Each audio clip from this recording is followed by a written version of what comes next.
Welcome back, everybody. Week 3 of 2025 already. Wow. I know, right? It's just crazy how fast time flies. But speaking of things moving fast, Yeah. we got to talk about this whole TikTok ban thing. It's getting real, you know? Absolutely. Here in the U.S., the potential ban date is like, what, January 19th? Yeah, less than a week away now. I mean, I have to admit it. This whole thing kind of makes me nervous. Oh, yeah, lots of people are feeling that way. Like, on the one hand, I'm on TikTok all the time. Sure. I love it. The thought of it just disappearing is kind of unsettling. Right. But then there's the whole data security issue and the Chinese government thing. It's complicated. It's a lot to process. Yeah, a lot to unpack. So maybe you can help us start to unravel this a little bit. Well, it is a bit of a tangled web, isn't it? I think a lot of people are feeling a bit conflicted, like you said, right? You enjoy the platform, but these concerns about data security and the Chinese government's potential access are totally valid. Yeah, for sure. And it's interesting how much TikTok has just become part of our culture, especially for younger generations. Totally. It's like their whole world. It really is. And it's grown way beyond those early days of just silly dances and trends. We're talking millions of users, tons of creators making a living from the platform. Yeah. Okay. So let's break it down a little. Sure. What exactly are we talking about with data privacy? And how's the Chinese government involved in all this?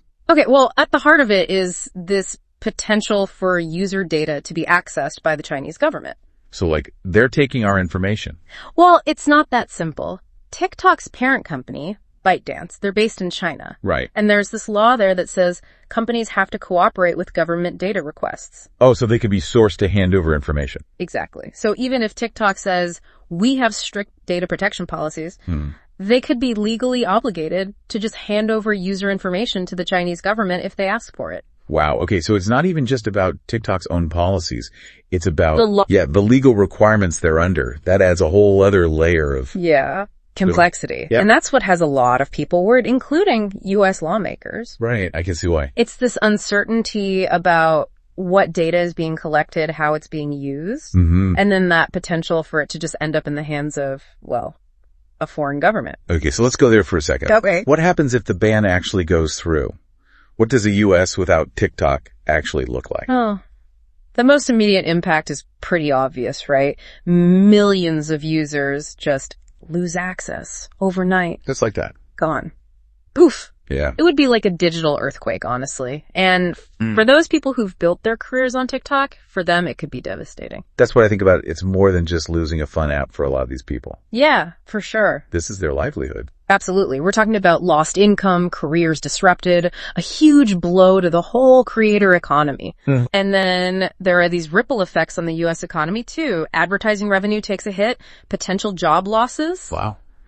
And it could really shift the whole digital landscape. Think of it like, I don't know, like a digital ecosystem where one really important species just suddenly vanishes. The effects are just unpredictable. Yeah. It might even push users toward platforms that are, I don't know, less transparent or have even worse data security, you know, out of the frying pan and into the fire. That's a scary thought. Yeah, the unintended consequences are a real concern. Right. Okay, so we've talked about this side of it. Right. But I know there are people who are really against this ban too. Oh, yeah, absolutely. They're saying, don't do this. They have pretty strong arguments, right? Very strong arguments. So what are they saying? Well, one of the biggest concerns is the precedent a ban like this sets, you know, this idea of government censorship. Oh, okay. When you start banning platforms just based on their country of origin or the content they host, it raises some serious questions about free speech and the potential for, you know, censorship down the line. Like, where do you draw the line? What's next? That reminds me of something I read by Braden Jagelang. Oh, yeah. I think he was from the Center for Tomorrow's Leaders. Yeah. He had a really good point. He makes a compelling case, yeah. About how this whole thing could set a really dangerous precedent.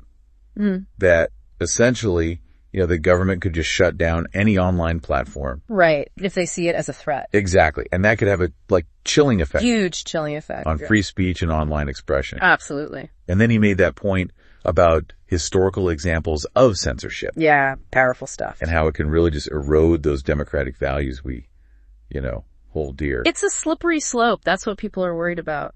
Yeah. So it sounds like this isn't even just about TikTok. It's like this bigger, a much bigger issue. Yeah. About government power and online freedom. Yeah, and that's what makes this whole thing so complicated and important. Right. We have to weigh, these potential risks to national security against the potential risks to free speech and, access to information. It's a really tough. It's a tough one. Yeah, equation. No easy answers. No easy answers. But before we go too far down that road, okay, I want to go back to something you said earlier about TikTok kind of going beyond just entertainment. You're saying something about it's become a source of news and information especially for younger generations. Right.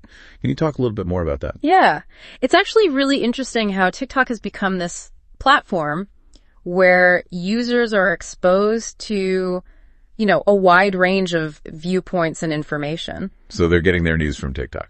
Well, it's not their only source, but it's definitely part of the mix. For example, remember that petition against the Willow Project? Oh, yeah. It gained so much momentum on TikTok. It mobilized millions of young people to engage in, political activism. Mm-hmm. I remember seeing that everywhere on my For You page. Everyone was talking about it. Exactly. And that highlights how powerful TikTok is to reach and engage those younger audiences on these, political and social issues in a way that traditional media often struggles to do. It's true. It's true. So then the question becomes, if you ban TikTok, are you also kind of limiting people's access to information and their ability to influence important issues? That's a really good point. It's not just about, silly videos. Right. It's about so much more. It's about how people are getting informed and how they're engaging with the world around them. And for younger generations, TikTok is a huge part of that. Right. So we've got a complete ban on one side. Yeah. And we've got people saying absolutely no to the ban on the other side. Right. A very vocal opposition. So are there any other options here? Well, there are a few other possibilities that people are, talking about. Okay. One option is for ByteDance to just sell TikTok's U.S. operations. Oh, interesting. To an American company. That could potentially address those data security concerns by putting the platform, under U.S. jurisdiction. So same platform. Yeah, but new management. New management. Okay, interesting. Yeah, it's kind of a compromise, right? Right. Another option is, stricter regulations on TikTok. Good. So things like limitations on data collection, increased transparency requirements, more oversight by U.S. regulators. Gotcha. The goal there would be to try to mitigate those security risks without just completely shutting the whole thing down. So less drastic measures. Exactly. Right. Yeah. Okay, so it seems like there are a lot of moving parts here. Lots of moving parts. A lot of what ifs and maybes. Yeah.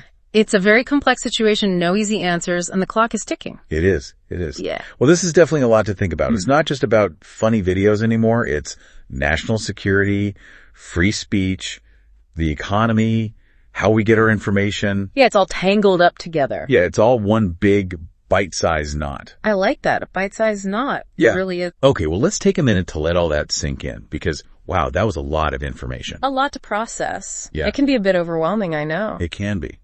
So we've talked about all the political stuff and the economics of a potential ban. Right. What about the cultural impact?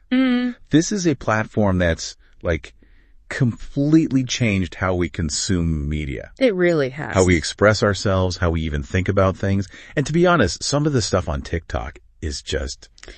It's so creative. Incredibly creative, yeah. Yeah. TikTok has undeniably changed the cultural landscape. Oh, yeah. Especially for younger generations. Yeah. Think about it. For a lot of these kids, TikTok is their primary source of news and information. It's crazy to think about. It is their main platform for social interaction and their main creative outlet. Mm-hmm. It's just woven into the fabric of their lives in a way that we haven't really seen with other platforms. So if TikTok just disappeared... Yeah. What would that even look like? Right. Would other platforms just, fill that space? That's the big question, isn't it? I mean, yeah, other platforms might try to copy TikTok's features. Right. But it's unlikely that anything will fully capture that same, that same unique blend of entertainment, social connection, information sharing that TikTok just has. Yeah. And you know how we were talking about those unintended consequences before? Well, banning TikTok could really lead to this, fragmentation of online communities and a potential stifling of creative voices, especially among younger generations. Yeah, that makes sense. It's almost like silencing a whole generation of digital storytellers, the ones who've really mastered this whole short form video format and found a way to really connect with audiences on such a personal level. Yeah. And it raises the question of how we actually value these new forms of digital expression. Are they just silly trends and dance videos? Or are they something more profound, something that deserves to be, I don't know, protected and nurtured? Right. And let's be real here, we've seen this before. Wow. Yeah. Older generations, we don't always understand or appreciate the cultural, I don't know, the things that younger generations are into. Like, my parents never understood why I was so obsessed with Vine. Right. Exactly. They thought it was the biggest waste of time. Yeah. And now look at TikTok. Exactly. Global phenomenon. It's crazy. It is. So it's like, how do we bridge that gap? Yeah, that's the challenge, right? How do we bridge that generational gap? Find ways to understand and appreciate each other's cultural, I don't know, landscapes, even if they seem foreign or unfamiliar at first. Right. It's all about recognizing that shared humanity that underlies these different forms of expression. I love that. It's about seeing the creativity and the innovation that each generation brings to the table.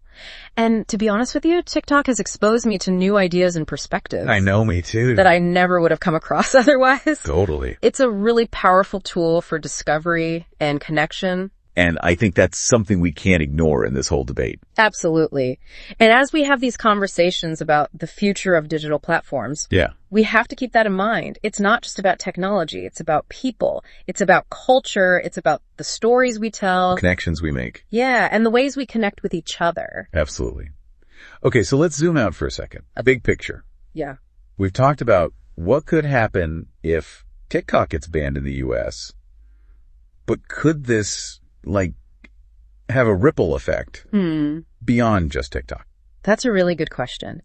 And I think the answer is potentially yes. Okay. This situation with TikTok has really highlighted that tension between the U.S. and China. Right. Especially when it comes to technology. Yeah. And a TikTok ban could escalate those tensions, fuel distrust, and potentially contribute to a more fragmented internet. A fragmented internet? What does that even mean? Well, imagine a digital world where what you can access online, like information you can get, the platforms you can use, is determined by national borders and political ideologies. So like different countries have different internets. In a way, yeah. Some people are calling it like a digital iron curtain. Wow, that's kind of scary. It is a bit of a chilling thought. It wouldn't necessarily be that extreme. Okay. But it could lead to restrictions on what you can access based on your location. We've already seen this in places like Russia and China. Okay. Where the government actively controls the flow of information within their borders. Gotcha. And some experts are saying that a TikTok ban could be a step toward that. Oh. A more splintered internet where different regions have access to different information and online communities become more divided along national lines. It's like the opposite of what the internet was supposed to be. In a way, yeah. And the implications of that are pretty huge. Yeah. It could affect everything from global trade and economic cooperation to scientific research and cultural exchange. Wow. We went from a teen dance app to like global power dynamics. I know. It's a lot. Future of the internet. It's a lot to take in. It is. It is. But I think the key takeaway here is that technology is not neutral. Okay. It reflects the values and ideologies and power structures of the societies that create it and use it. So if it really comes down to power and control, is there any alternative to like bans and restrictions? I think the answer lies in promoting greater transparency and accountability in the tech sector. Okay. We need to be having these open and honest conversations about data privacy. Yeah. About the algorithms that shape our online experiences and about the role of governments in regulating these really powerful platforms. Yeah. And those conversations need to be happening. Globally, yeah. We need a framework that balances that need for national security with the protection of individual rights and freedoms online. So more regulation, more oversight. Potentially, yeah. And maybe even international agreements on data security and digital rights. Okay, so it's a really big, complicated issue. That requires a lot of cooperation and, like, global effort. It does, it does. It's not going to be easy. No. But I think it's essential if we want to build a future where the internet remains open and accessible to everyone. That's a good point. So what about us? Like, what can we do as regular people to navigate this crazy digital world and make our voices heard?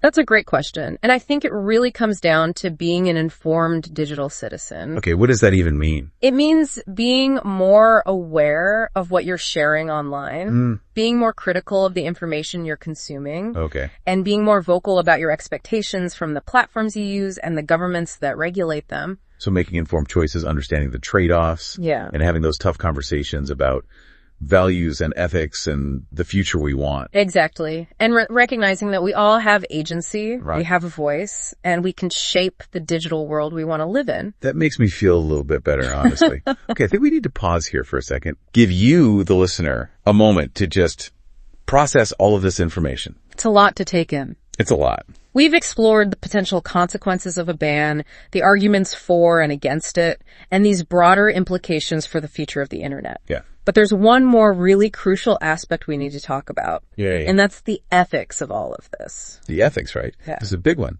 All right, so we've covered the politics, the economics, the cultural side of things. Yeah, it's a lot. But there's this whole other layer we need to talk about. The ethics. Yeah, the ethics, it gets kind of tricky, right? Really tricky. You start talking about a government banning a popular app. Right. Especially one that so many young people use. It brings up those really big questions about free speech, about access to information, even cultural identity. And I know we've touched on some of those free speech concerns before, like what Jajalang was saying. Yeah, about setting a precedent for censorship. Yeah. But what are some of the other ethical dilemmas that we need to think about here? Well, I think one of the biggest ones is this balance between individual rights and national security. Right. On one hand, we've got these worries about potential data misuse and a foreign government having access to all this information. Right. But then on the other hand, we have to think about what it means for a government to restrict access to a platform that millions of people use to communicate. Yeah. To express themselves, to even engage in activism. That's a good point. It's a really tough question. Yeah, where do you draw the line? Exactly. It's that classic ethical dilemma with no easy answers. And then there's that whole thing about unintended consequences. Oh yeah, always. Could a ban actually make things worse? It's possible. Like push people toward platforms that are even less secure. Right. Or maybe more susceptible to harmful content. Yeah, because banning something doesn't just make it go away. It doesn't. It just pushes it somewhere else. Oh, it's like squeezing a balloon, you know? Well, I like that. You push down on one side, it pops out on the other. Yeah, exactly. It's just going to find a different outlet. Right. So it makes you wonder if there's a better way, more ethical way to address these concerns. For sure. Instead of just banning it outright, what if we focused on, solutions that promote transparency? And accountability. Yeah, I think that's where the conversation needs to go. Okay. Instead of just resorting to bans and censorship, which can have all these unintended consequences, we need to figure out how to fix the actual problem. So like stricter regulations, independent audits, more transparency from TikTok itself. Exactly. It's about finding ways to mitigate those risks without taking away people's rights and creating a healthier online space. It may be even just like having more open conversations about data privacy. Oh, absolutely. And what it means to be a responsible digital citizen. Yeah, especially for young people. Right, because they've grown up in this world where all of this is just normal. We need to give them the tools to make smart choices. Okay, well this has all been really insightful, but I have to be honest, it's also kind of a lot. I know, it can feel overwhelming. We're talking about global power struggles, the future of the internet, these really big ethical questions. It's like, where does this leave us? Yeah. What are we supposed to do with all this? You're right. It can be a lot to process. But I think the first step is just recognizing how complicated it all is. Okay. There's no easy fix. It's not a simple problem. Yeah. But we're all part of this, this evolving digital landscape. Yeah. And we all have a role to play in shaping what it's going to look like. So what's the takeaway message here? What do you want our listeners to really remember? Be informed. Be engaged. Be a digital citizen who understands what's going on. Okay. Be critical of the information you're seeing.